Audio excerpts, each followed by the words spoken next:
Hi friends, ఈరోజు నేను చిక్కుడుకాయలు కోస్తున్నాను మా తోటలో.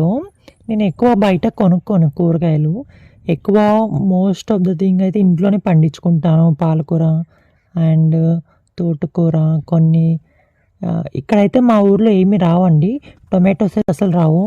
ఇక్కడ ఒక దోసకాయ ఉంది చూడండి, ఎంత ముద్దుగా ఎంత బాగుంది కదా.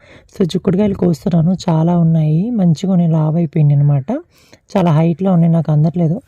అక్కడ ఉన్నాయి చూడండి, ఒక సైడ్ కోసేసాను, ఇది ఇంకొక సైడ్ అనమాట.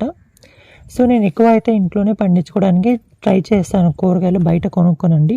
బాబోయ్, అసలు ఎంత రేటు ఉన్నాయండి కూరగాయలు కొనాలంటే, చాలా రేటు ఉన్నాయి బయట.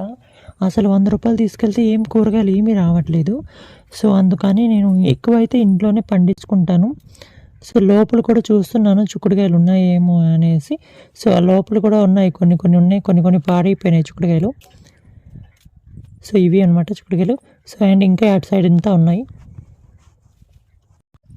యాక్చువల్గా అంటే మాకు వాటర్ ప్రాబ్లం ఉంది. సమ్మర్ సీజన్లో వాటర్ ఉంది. నేను సమ్మర్లో కూడా నాకు వెజిటేబుల్స్ గ్రో చేయాలని ఒక చిన్న కోరిక అనమాట.